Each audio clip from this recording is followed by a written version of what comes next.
Mohandas Karamchand Gandhi, Porbandar, 1869, Delhi, 1948, pensador y líder del nacionalismo indio.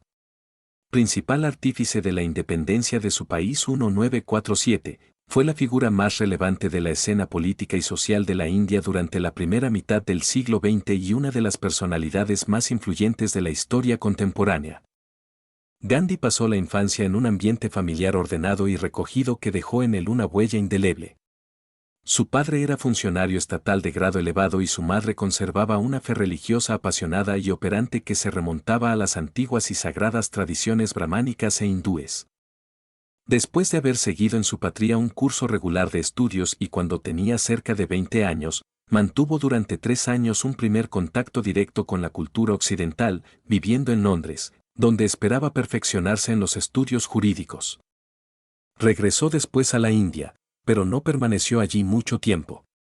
Los ideales que guiaron toda su vida, y que se identifican con un ardiente amor a la India, cuya antigua civilización y algunas épocas gloriosas de su historia trimilenaria se le aparecían como firmes bases para la deseada unión nacional, y con una necesidad innata de llevar a cabo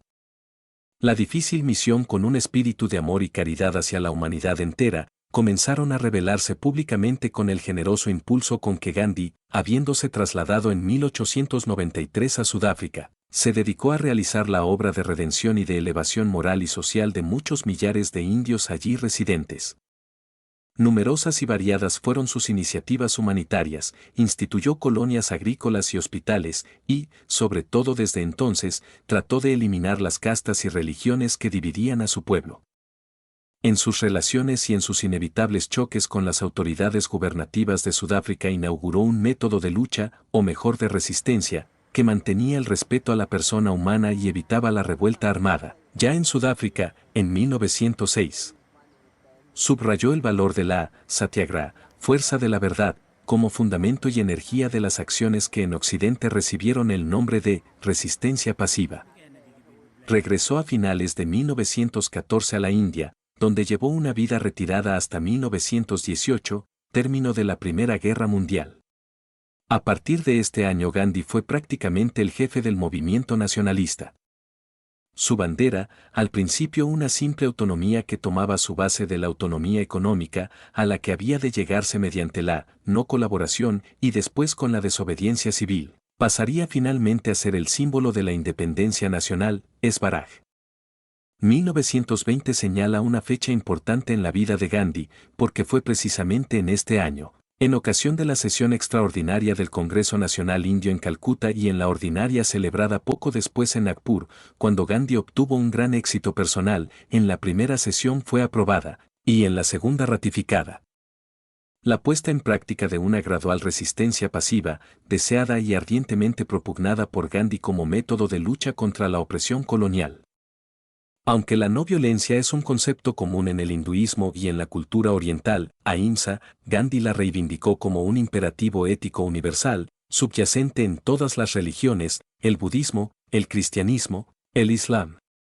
Su pensamiento entroncaba también con eximios representantes de la espiritualidad en Occidente, desde Jesucristo hasta León Tolstoy, y con teóricos de la política y la economía como Henry David Thoreau, formulador de la doctrina de la desobediencia civil. Se convirtió entonces en primerísima figura, no solo en el seno del Congreso, sino en toda la India. A este año se remonta el título de Mahatma, que el mismo pueblo le confirió en un impulso espontáneo de entusiasmo y de devoción. Gandhi pasaría a la posteridad con dicho apelativo, que significa literalmente el magnánimo, y alude a sus dotes de profeta y de santo que las masas le reconocían.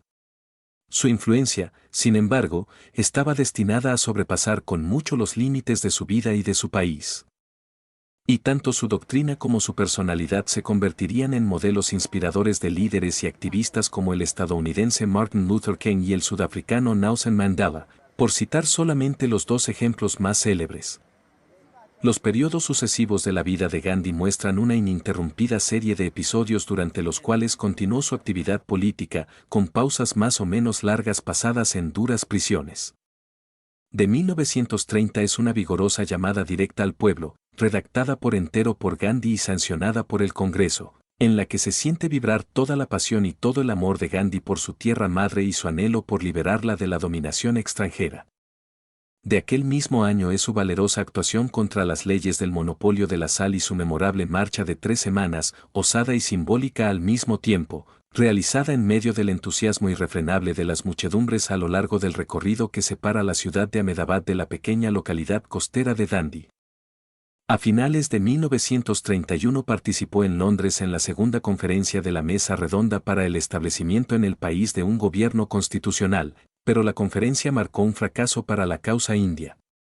Vuelto a su patria, Gandhi vivió durante algunos años apartado de la política oficial, pero dedicado a su apasionada atención a los problemas sociales, especialmente al concerniente a la marginada casta de los intocables. Reapareció en la escena política en 1940, durante la Segunda Guerra Mundial, y con indómita constancia continuó luchando, siempre inerme, por aquellos ideales de cuya fe nunca se apartó, y mantuvo una esperanza inquebrantable hasta el día de su asesinato. Jefe y maestro de su pueblo, Gandhi lo guió a la consecución de la meta que había soñado ardientemente. Un año antes de su muerte, la independencia de la India se hizo realidad, pero no su deseo de fundir hindúes y musulmanes en unitaria convivencia. Y, ciertamente, ello constituyó una espina, a la que se añadieron las amargas desilusiones y dolores por las violencias y los estragos que acompañaron el nacimiento de la Unión India y del Pakistán. Extraordinaria figura de asceta indio, Gandhi no pasó su existencia en el tradicional eremitorio solitario, sino que fue impulsado por el amor a su tierra madre y a sus hermanos a vivir, excepto durante algunos breves paréntesis, en medio del mundo, y a practicar y mantener sus virtudes ascéticas entre el poco edificante contacto con los gobernantes y métodos políticos del siglo XX. El sentimiento de bondad y de afectuosa dulzura que es la nota dominante del visnuismo se refleja incluso en la que fue su arma política, la no violencia, ahimsa. Sus repetidos y dolorosos ayunos, realizó 16, el último de ellos pocos días antes de su fin en un intento de conseguir la paz religiosa de toda la India. Eran la prueba de una completa entrega a su causa y consiguieron la devoción de las masas, su palabra apasionada las entusiasmaba, sus plegarias y sus invocaciones al Dios raro, recitadas en público, conmovían y arrebataban al auditorio. Gandhi actuó políticamente siguiendo medios que estaban en neto contraste con la práctica dominante y consideró despreciable el principio según el cual el fin justifica los medios, principio que un maestro indio de política, Kautilya, había exaltado y puesto en práctica con un realismo sin escrúpulos muchos siglos antes. Pero el método, que podría calificarse de evangélico, predicado y llevado a la práctica por Gandhi consiguió el deseado triunfo. El desconsolado anuncio hecho a las gentes de que el padre, Bab, había sido asesinado, el subsiguiente dolor del pueblo impresionado por la noticia del trágico fin y la consagración de sus cenizas, sumergidas religiosamente en numerosos ríos sagrados del inmenso país, revelaron al mundo que la India había perdido a su más grande santo de la edad moderna. Como valioso legado de su actividad encaminada al bien de sus compatriotas y a la independencia de su país en el marco de una extraordinaria concepción filantrópica y humanitaria ha quedado su obra titulada Historia de mis experiencias con la verdad, que en su primera redacción data de unos 20 años antes de su muerte. Además de una mole ingente y varia de artículos publicados en revistas y periódicos, numerosos discursos oficiales pronunciados en la India y en Inglaterra y las abundantes alocuciones de carácter familiar y paternal dirigidas al pueblo y cuyo vivo y religioso recuerdo se mantiene todavía. Deja tu opinión sobre este personaje tan importante para la humanidad.